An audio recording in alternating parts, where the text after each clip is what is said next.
Welcome to the most awaited review of the month. जी हाँ, मैं बात कर रहा हूँ पोको X7 Pro की। मैं जानता हूँ इसके लिए काफ़ी सारे लोग वेट कर रहे थे। हमारे अनबॉक्सिंग पर आप लोगों ने बहुत प्यार दिया, बहुत सारे लोगों ने कमेंट किया भाई इसका एक रिव्यू लाओ। अरे भाई लाएंगे यार, हमारे चैनल पर और होता क्या है, अनबॉक्सिंग होती है, रिव्यूज़ होते हैं, कंपैरिजन्स होते हैं, बहुत सारी चीज़ें होती है और आप लोग इसीलिए हमें बहुत पसंद करते हैं। रिव्यू में एकदम क्लियर बात करते हैं, फिर आप अपना डिसीजन यहाँ पर डिसाइड कर सकते हैं कि आपको लेना है कोई पर्टिकुलर प्रोडक्ट या नहीं लेना है।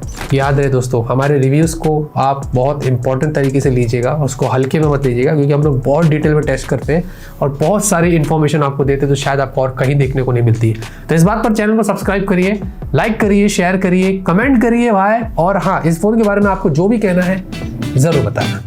अब शुरुआत करते हैं दोस्तों इसके डिस्प्ले से। यहाँ पर आपको फ्लैट फॉर्म फैक्टर मिलता है और पंच होल आपको यहाँ पर छोटा दिया गया है, चीन यहाँ पर कम है, तो इसमें कोई कंप्लेंट्स नहीं है। प्राइस के हिसाब से ये चीज़ अच्छी है। गोरिल्ला ग्लास 7i की डिस्प्ले भी प्रोटेक्शन है और साथ ही साथ स्क्रीन गार्ड भी लगा कर दिया है, वो भी एक्सेप्टेबल है, वहाँ पर कोई इशू नहीं है। और ये आपको 6.67 इंच की मिलती है। अक्सर पोको और शाओमी और रेडमी के फ़ोन्स होते हैं ना, उनमें टिपिकल साइज़ होती है वो ऐसी ही रहती है, इनमें ऊपर नीचे ज़्यादा होता नहीं है। और ये इन हैंड यूसेज के लिए थोड़ा सा बड़ा लगता है, मतलब इतना भी छोटा नहीं है। और साथ में ये 1.5 के रेजोल्यूशन है, प्लस ये एक LTPS डिस्प्ले है, LTPO नहीं है। ठीक है, LTPO हमें वो फ्लैगशिप्स में ज़्यादा देखने को मिलती है।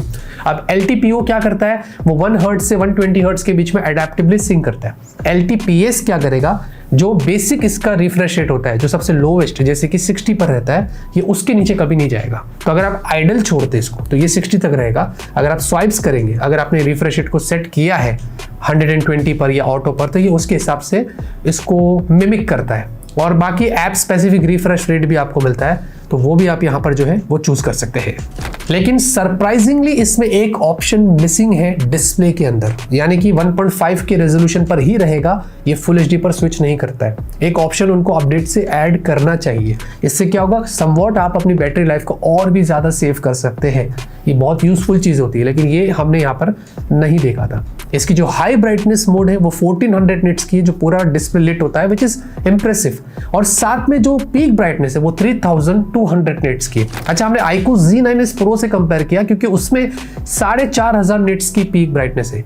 जब हमने दोनों को साइड बाय साइड रखा तो ज़्यादा डिफरेंस नहीं था, लेकिन जैसे ही हमने पोको X7 Pro में सनलाइट मोड ऑन किया, ये प्लस पॉइंट था। और जैसे ही ऑन करने के बाद आप खुद देखेंगे तो पोको X7 Pro थोड़ा ज़्यादा ब्राइट लगता है आउटडोर में, डायरेक्ट सनलाइट में। और इंडोर के अंदर हमने वही चीज़ की, सनलाइट मोड ऑन किया, पोको सरप्राइजिंगली बेटर ब्राइटनेस दे रहा था। कंसिडरिंग इसमें पीक ब्राइटनेस कम है, उसके बावजूद भी compare to iQOO Z9s Pro से, तो समवॉट ये उसको बूस्ट करता है। तो एक चीज़ मुझे यहाँ पर अच्छी लगी कि इसकी पीक ब्राइटनेस अगर आप सनलाइट मोड ऑन करते हैं तो आपको और भी बेटर यहाँ पर मिल सकती है। बाय द वे दोस्तों, आपको इसमें सुपर रेजोल्यूशन वाला ऑप्शन दिया गया है इमेज इंजन के लिए। अगर आपको थोड़ा अपने क्वालिटी को और इम्प्रूव करना है, HDR के लिए, एनहांसमेंट के लिए MEMC है, कलर स्कीम से, तो सारे चीज़ों से आप अपने पिक्चर क्वालिटी, वीडियो क्वालिटी को इम्प्रूव कर सकते हैं। हमने जब भी पिक्चर क्वालिटी देखा, इसमें वीडियो प्ले करके देखा, सब कुछ विविड लगता है, कलर्स वगैरह पंची लगते हैं, डायनामिक रेंज काफ़ी अच्छा लगता है, तो उसमें कोई कंप्लेंट्स नहीं है। यूट्यूब पर आपको इसमें HDR का सपोर्ट दिया गया है और साथ में प्राइम वीडियो पर आपको फुल HD मिलता है और नेटफ्लिक्स पर डॉल्बी विजन और स्पेशल ऑडियो को आपको सपोर्ट दिया गया है। तो ओवरऑल दोस्तों फ्लैट फॉर्म फैक्टर है, काफ़ी सारी चीज़ें यहाँ पर दी गई है। जितना भी आपको डिस्प्ले एक्सपीरियंस करना है वो सब कुछ यहाँ पर माल दिया गया है। सॉफ्टवेयर के लिए इसमें Xiaomi का HyperOS 2 लगा हुआ है और ये इंडिया का पहला फ़ोन बनता है जिसमें HyperOS 2 आता है आउट ऑफ द बॉक्स। और ये Android 15 पर है, जिसमें आपको 3 साल की अपडेट्स मिलेंगे और 4 साल के सिक्योरिटी पैचेस। लेट्स सी के हाउ इट गोस। और हमने जब चेक किया तो एक दिसंबर का सिक्योरिटी पैच अपडेट हुआ है, नया अपडेट आया है, तो उन्होंने काफ़ी सारे फिक्सेस किए थे। एक बहुत इंटरेस्टिंग फिक्स हुआ है जिसके बारे में परफॉर्मेंस के सेक्शन में बात करते हैं। बाय द वे, इसके अंदर काफ़ी ब्लोटवेयर से, गेट ऐप से, इनके गेम सेंटर के नोटिफिकेशंस आते हैं, लॉक स्क्रीन पर ग्लांस है, अननेसेसरीली गेम्स इंस्टॉल्ड है, काफ़ी सारे रिकमेंडेशंस आते हैं। ये सारे के सारा एक्सपीरियंस आपका एकदम खराब होने वाला है। कहीं ना कहीं मुझे लगता है कि पोको को, रेडमी को, शाओमी को अपने सॉफ्टवेयर को और भी अगर इंप्रूव करना है तो ये सारी चीज़ें ना दे। हाउएवर ये सारी चीज़ें आप डिसेबल कर सकते हैं अपने एंड से, इसमें कोई इशू नहीं है। By the way, call recording करना है, स्टॉक डायलर दिया गया है इनका खुद का, तो आप कर सकते हैं, कोई इशू नहीं है। AI के आपको कुछ फीचर्स दिए गए हैं, टेक्स्ट कंट्रोल है, ट्रांसलेशन है, सबटाइटल, ये वाला मुझे बहुत अच्छा लगा। यूट्यूब पर अगर आप वीडियो को लो साउंड में देख रहे हैं और अगर आपको सबटाइटल ऑन करना है किसी भी पर्टिकुलर वीडियो का, अलग अलग लैंग्वेजेस है, ये सपोर्ट करता है और अच्छे से काम करता है। हमने ये टेस्ट किया था। आपको AI रिकॉर्डिंग है, AI नोट्स है, ऑनलाइन इंटरप्रिटेशन है, कॉलिंग के दौरान वीडियो कॉल पर अगर आपको करना है इंटरप्रिटेशन वो आप कर सकते हैं, और आपको एक कॉल के ऊपर भी ट्रांसलेट मिलता है, ये भी आप यहाँ पर इसका अच्छे से जो वो फ़ायदा उठा सकते हैं। वैसे अगर आप ऐप ड्रॉअर पे स्वाइप करते हैं तो काफ़ी सारे सजेशंस वहाँ पर आते हैं, और उसमें जब आप कोई भी ऐप सर्च करते हैं तो अननेसेसरी वहाँ पर एड्स आते हैं। ये 4 एड्स आपको दिखेंगे ऐप्स के, जो कि नहीं होना चाहिए। तो ये कहीं ना कहीं अलग चीज़ें जो हमने नोटिस किया। ये फिर भी आप जाके सेटिंग्स में ही ऐप ड्रॉअर के इन सबको डिसेबल कर सकते हैं। अच्छा, एक कूल फीचर की बात अच्छी बात करते हैं जरा थोड़ा भी। हाँ, बैटरी हेल्थ करके आपको एक ऑप्शन मिलता है बैटरी प्रोटेक्शन के अंदर, सेटिंग्स के अंदर। इसमें साइकिल्स कितने हुए चार्जिंग के और बैटरी लाइफ कितनी है, हेल्थ कितनी है, सब कुछ आप मॉनिटर कर सकते हैं। ये हमें बहुत कूल लगा है। गोइंग फॉरवर्ड आप इसका अच्छे से इस्तेमाल कर सकते हैं। बाकी ओवरऑल बस ज़्यादा ऐसा कोई हमने हैवी बग और लैग वगैरह नहीं नोटिस किया, बस थोड़ा बहुत इंप्रूव कर दे सॉफ्टवेयर को तो ज़्यादा अच्छा रहेगा। बैटरी की बात करेंगे, काफी इंप्रेसिव आपको बैटरी मिलती है 6550 mAh की, और ये सिलिकॉन कार्बन बैटरी। और इंडिया में अगर सिलिकॉन कार्बन को उठाते हैं तो उसमें इंडिया का ये सबसे लार्जेस्ट बैटरी कैपेसिटी है। और यहाँ पर 90 वॉट का आपको चार्जर भी बॉक्स में दिया गया है। 0 to 100% हमने इसको पूरा डिस्प्ले ऑन रख के, बिल्कुल भी स्लीप मोड में नहीं डाला था, फुल डिस्प्ले ऑन रखकर आप देखेंगे, फास्ट फॉरवर्ड करके आपको दिखा रहा हूँ, 1 घंटा 28 मिनट लगा इसको 0 to 100% चार्ज होने के लिए। ये डिपेंड करता है, अगर आप इसको एक बार चार्ज पर 0% से लगा देते हैं, स्लीप मोड में डालेंगे तो टाइमिंग और भी कम हो जाएगा। लेकिन हमने थोड़ा सा अलग तरीके का टेस्ट किया ताकि और स्ट्रेस डालेंगे तो आपको पता चलेगा कि कितने अच्छे से ये चार्ज हो सकता है। By the way, battery drain की बात करें तो हमने 2 तरीके से किया है। एक तो हमने इसको दोपहर के 12 बजे जो है वो फुल 100% चार्ज किया था, और रात के 11:15 बजे तक, यानी कि 10.5 घंटा हमने इसमें कंटिन्यूसली हैवी यूज किया है। आप देखिए कि पूरा यूसेज है हमारा। हमने इसमें ज्यादा गेम्स खेला है, हमने वीडियोस देखे हैं, इंस्टाग्राम, ट्विटर वगैरह के बहुत सारे काम यहाँ पर किए। हैवी यूज होने तक रात के 11:15 बजे ये 1% पर आ गया था। ये मिक्स्ड यूज नहीं है, नॉर्मल यूज नहीं है, ये हैवी यूज था।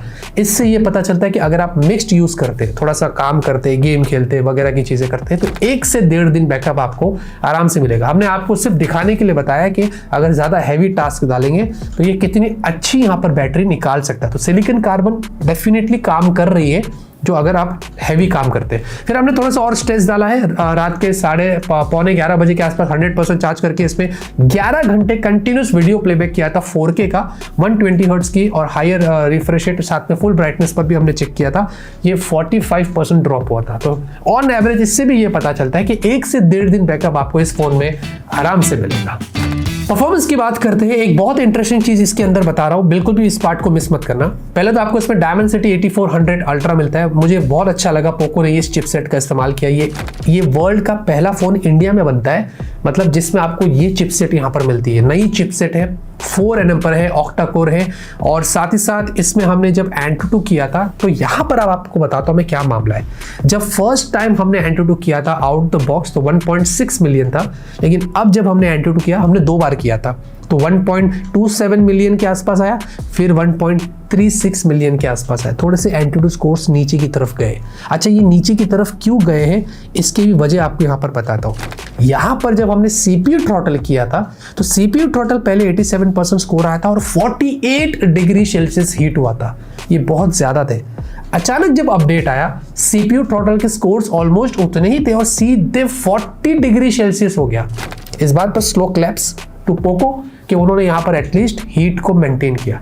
लेकिन जो Antutu स्कोर्स नीचे गए ना, कहीं ना कहीं इससे ऐसा लग रहा है मुझे, अभी श्योर नहीं है, मैं सिर्फ अंदाजा लगा रहा हूँ कि शायद से क्लॉक स्पीड या थोड़ा सा परफॉर्मेंस को उन्होंने अंडर क्लॉक किया रहेगा। इस वजह से वो चाहते हैं कि फोन ओवरहीट ना हो, क्योंकि ओवरहीट बुरी चीज है, अंडर क्लॉक इतना बुरी चीज नहीं माना जाता है अनलेस एंड अनटिल आपको फोन में स्टेबल परफॉर्मेंस मिलती है। ये मैंने नोटिस किया, तो मुझे ऐसा लगता है कि उन्होंने जो हीट हो रहा था कहीं ना कहीं उसको एक बहुत अच्छे तरीके से कंट्रोल किया है अपडेट के बाद। फिर हमने यहाँ पर इसके अंदर जो है गीक बेंच किया, उसके स्कोर्स काफी अच्छे थे, ज्यादा हीट नहीं हुआ। हुआ। सिंगल मल्टी स्कोर भी देखेंगे तो 6000 के ऊपर है। फिर हमने एक और ज़्यादा स्ट्रेस डाला 3D मार्क का वाइल्ड लाइफ एक्सट्रीम टेस्ट, और इसमें स्टेबिलिटी स्कोर इतने अच्छे नहीं थे, 44% के आसपास। मैंने इससे बेटर स्कोर देखा हूँ, लेकिन हीट यहाँ पर 46 डिग्री था।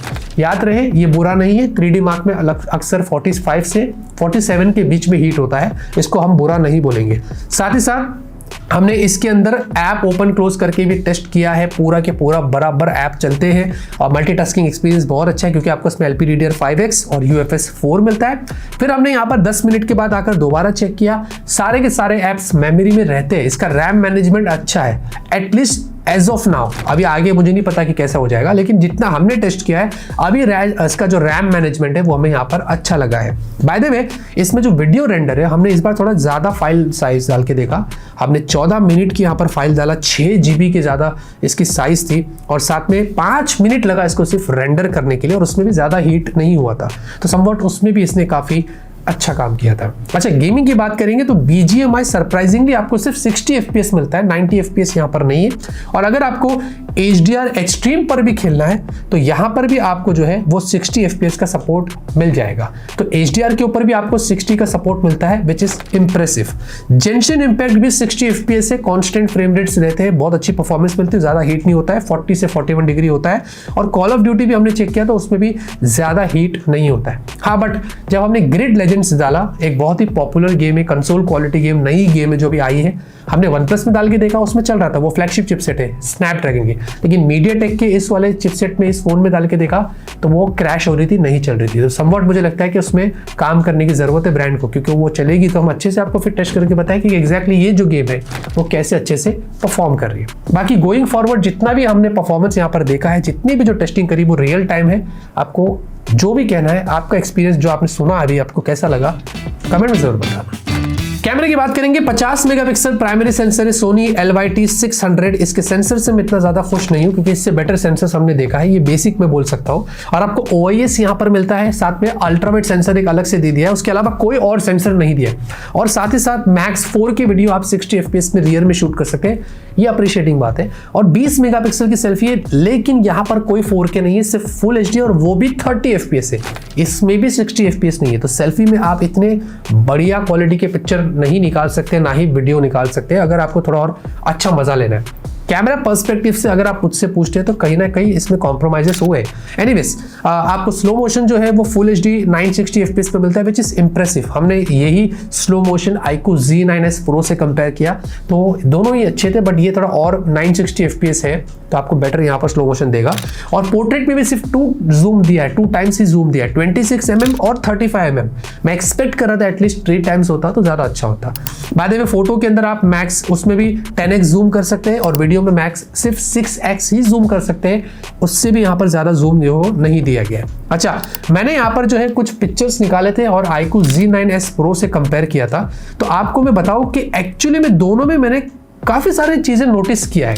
अगर नॉर्मल फोटो की बात करें, स्काई की बात करें, तो पोको थोड़ा सा नेचुरल रहता है और iQOO के थोड़े से ब्लूइश हो जाते हैं। नॉर्मल ह्यूमन पोर्ट्रेट की बात करते हैं तो यहाँ पर पोको थोड़ा सा विविड लगता है, थोड़ा सा कॉन्ट्रास्टी लगता है। iQOO through out the time normal था, लेकिन कुछ कुछ सिनारियोस में पोको क्या करता है कि बहुत ज्यादा जो है ना फोटो को बहुत कॉन्ट्रास्टी कर देता है, डार्क हो जाता है, तो एकदम से पिक्चर क्वालिटी खराब कर देता है। iQOO ने थ्रू आउट द टाइम अपने उस चीज़ों को मेंटेन किया है। आपका फेस देखेंगे इस बंदे का क्लियर दिखाई दे रहा है, जबकि पोको ने एकदम डार्क कर दिया है। तो ये आपको क्लियर दिख रहा है और मुझे भी लगता है कि कहीं ना कहीं इस पर उनको काम करना चाहिए। और अगर आप सेल्फी पोर्ट्रेट देखते हैं तो यहाँ पर भी देखेंगे तो सेल्फी आपको iQOO की जो है वो थोड़ी सी बेटर मिलती है। पोको दोबारा यहाँ पर डार्क और थोड़ा कॉन्ट्रास्ट हो गया है, तो मुझे यहाँ पर इस मामले में भी थोड़ा ठीक नहीं लगा था। अगर जूम फोटोज देखते हमने दोनों में 10x लिया था तो दोनों ही ठीक है, इसमें ज्यादा कुछ बात करने की जरूरत नहीं है। और डे वीडियो देखते हैं रियर के अंदर तो दोनों अच्छे हैं, लेकिन दोनों में थोड़ा सा यहाँ पर फ्लिकर इशू है, वो आप यहाँ पर देख सकते हैं। अगर आप थोड़ा फास्ट वॉक करते हैं तो आपको क्लियर दिख जाएगा। सेल्फी वीडियो देखते हैं तो iQOO का स्टेबलाइजेशन इतना खास नहीं है, पोको का स्टेबलाइजेशन अच्छा है, और दोनों का जो डायनामिक रेंज है वो भी सेल्फी वीडियो में मुझे ठीक लगा था। और साथ ही साथ नाइट ह्यूमन पोर्ट्रेट देखते हैं तो नाइट के अंदर जो है वो मुझे दोनों ऑलमोस्ट सेम लग रहे थे, और एज डिटेक्शन कनेक्शन भी अच्छा था। इनफैक्ट नाइट के जूम फोटोज भी हमने लिया था, तो वो भी यहाँ पर मुझे दोनों के जो वो ठीक लग रहे थे।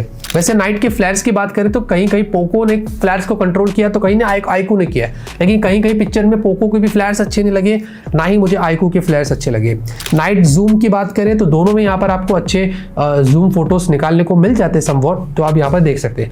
नाइट सेल्फी की बात करें तो अगेन पोको यहाँ पर जो है वो डार्क हो जाता है, स्किन को डार्क करता है, और आईकू थोड़ा सा ब्राइट रहता है, नॉर्मल रहता है, तो उसमें मैंने ये चीज नोटिस किया था। और नाइट सेल्फी वीडियो की बात करेंगे तो पोको का स्टेबल अच्छा है लेकिन डार्क है, और आईकू का वीडियो ब्राइट है, तो स्टेबलाइजेशन जो है वो थोड़ी सी फ्लिकर हो जाती है, वो इतना खास नहीं लगा मुझे। और नाइट रियर वीडियो देखते तो दोनों ही यहाँ पर फ्लिकर होते हैं, पोको का वार्म साइड पर है, आईकू का नॉर्मल साइड पर है। इससे ये कहीं ना कहीं पता चलता है कि पिक्चर क्वालिटी पोको की और बेटर हो सकती है, अलग अलग सिनेरियोस के अंदर एक अपडेट से इसको फिक्स्ड किया जा सकता है। इसीलिए मैंने आईकू से कंपेयर किया, क्योंकि इस प्राइस रेंज पर वीवो आईकू हमें पता है थोड़े बेटर पिक्चर देते, तो मैंने सोचा थोड़ा पिक करके कॉम्पीट करते, तो मुझे लगता है कि पोको में कैमरे को और भी इंप्रूव किया जा सकता है। नेटवर्क कनेक्टिविटी की बात करें तो आपको 11 5G बैंड्स देखने को मिलते हैं। हमने यहाँ पर जियो के, एयरटेल के सारे सिम कार्ड्स लगाकर देखे, डाउनलोड करके देखा, कॉल क्वालिटी देखा, सब कुछ अच्छा है, उस पर कोई कंप्लेंट्स नहीं है। स्पीड टेस्ट वगैरह किया, सब बढ़िया निकल कर आता है। वाईफाई 6 है, ब्लूटूथ 5.3 है। इनफैक्ट ईयरफोन्स वगैरह कनेक्ट करके भी हमने इसको काफी टेस्ट किया है, लेटेंसी वगैरह बढ़िया है, कनेक्शन में भी कोई प्रॉब्लम नहीं है, कोई ऐसा बग वगैरह नोटिस नहीं किया। NFC दिया गया है विच इज इंप्रेसिव, और साथ में आपको कैमरा टू API है, वाइड वन L1 है, और जितने भी जो इंपॉर्टेंट सेंसर्स है उन सारे सेंसर्स का आपको सपोर्ट मिल जाता है। डिजाइन और बिल्ड की बात करें तो 8.6 mm की थिकनेस बैटरी कैपेसिटी के हिसाब से कंट्रोल्ड है, और जो वेट है वो भी काफ़ी अच्छा है, 200। मैंने 6500 mAh बैटरी वाले फ़ोन्स भी देखा है, और उनके जो वेट है वो अराउंड 215-220 ग्राम तक जाता है। उसके बाद भी उन्होंने इसको कहीं ना कहीं मेंटेन किया है। आपको कलर्स भी अलग अलग है, ये एक आपको लेदर वाला पोको स्टाइल में येलो ब्लैक वेरिएंट मिलता है, फ्रेम्स आपको मेटल में मिलते हैं। इसमें और भी आपको कलर्स मिलेंगे, एक ब्लैक है और आपको एक ग्रीन भी आई थिंक मिलता है। तो बेसिकली ये डिपेंड करता है कि आपको कौन सा कलर यहाँ पर पसंद आता है। डुअल माइक आपको मिलते हैं, डुअल नैनो सिम है, डुअल स्टेरियो स्पीकर से। स्पीकर की क्वालिटी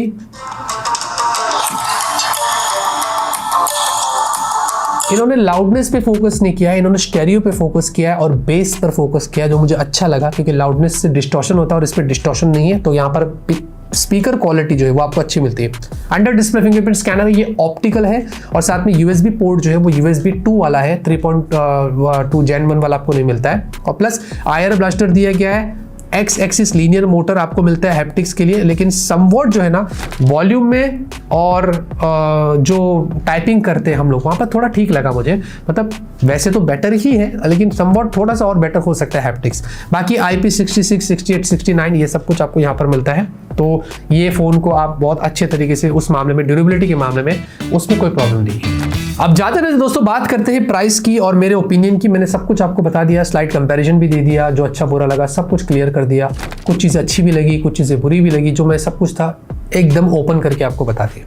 ये 8-256 से स्टार्ट होता है, तो पहली चीज़ तो ये अच्छी है कि उन्होंने 128 नहीं दिया, 256 से स्टार्ट किया। फिर एक 12-256 आपको मिलता है, 27,999 8-256 है, और 12-256 29,999, और 27,999 पर वो आप अगर वो स्पेशल वाला तो अभी चला गया रहेगा, तो 2,000 कटाते थे तो 25,999 हो जाता है। 26,000 की रेंज पर आपको ये फ़ोन मिलता है, यानी कि 25 से 30,000 के बीच में हम इस स्मार्टफोन को बोल सकते हैं। उसके हिसाब से जो चिपसेट यहाँ पर है, जो अपडेट से उन्होंने थर्मल्स को फिक्स्ड किया, जो बैटरी आपको मिलती है और जो डिस्प्ले है, ये 3 चीज़ मुझे लगता है कि इस फ़ोन में अच्छी है। और जो सॉफ्टवेयर है, जो कैमरा है, मैंने आपको ऑलरेडी बता दिया, इसमें कहीं ना कहीं ब्रांड को लगता है कि काम करना पड़ेगा, तो कुछ चीज़ अच्छी भी है, कुछ चीज़ बुरी भी है। लेकिन अगर आपकी प्रायोरिटी एकदम डाई हार्ड परफॉर्मेंस है, इस प्राइस रेंज पर आपको बढ़िया परफॉर्मेंस फ़ोन चाहिए, क्योंकि ये चिपसेट काफ़ी पावरफुल है और काम किया गया है, तो डेफिनेटली ये फ़ोन आपके लिए। लेकिन अगर आप बोलेंगे मुझसे कि नहीं यार मुझे कैमरा भी अच्छा चाहिए, मुझे परफॉर्मेंस भी अच्छी चाहिए, मुझे ये भी अच्छा चाहिए, तो ऑलराउंडर मैं नहीं बता सकता हूँ, मैंने स्पेसिफिक आपको बता दें। कैमरे के लिए फिर आपको मोटोरोला के फ़ोन से, कैमरे के लिए फिर आपको आईकू के फ़ोन से, कैमरे के लिए फिर डेफिनेटली रियलमी एक्सपेंसिव साइड पर है, लेकिन रियलमी के भी फ़ोन में उस मामले में कैमरा आपको थोड़ा बेटर मिलता है ना। तो ये सारी चीज़ें मैंने आपको क्लियर ऑप्शन दे दिया कि आपकी रिक्वायरमेंट के हिसाब से ये फ़ोन, मतलब जिनकी रिक्वायरमेंट है उसके हिसाब से ये फ़ोन उनको सूट करता है। तो ये चीज़ मैंने एकदम क्लियर कर दी, क्योंकि सबके लिए यहाँ पर अलग बात हो जाती है, सबके लिए मैं रेकमेंड नहीं कर सकता हूँ। तो जितना मैंने यहाँ पर इस वीडियो में क्लियर करना था इस फोन के बारे में सब कुछ क्लियर कर दिया हूँ। और लेट्स सी यहाँ पर गोइंग फॉरवर्ड के पोको कैसे मेंटेन करता है अपने क्वालिटी इश्यूज को, अपडेट्स को लेकर। और बैटरी के भी इश्यूज आते हैं, लोग बोलते हैं कि आगे चल के बैटरी बहुत लो हो जाती है, अच्छी नहीं चलती। तो वो सब गोइंग फॉरवर्ड एक लॉन्ग टर्म रिव्यू करेंगे आफ्टर 3 to 6 months, तब आपको क्लियर करेंगे। तो इतना ही दोस्तों इस वीडियो के अंदर। ऐसे रिव्यूज के लिए चैनल को सब्सक्राइब करिए, लाइक करिए, शेयर करिए। तब तक के लिए ऑलवेज कीप स्माइलिंग।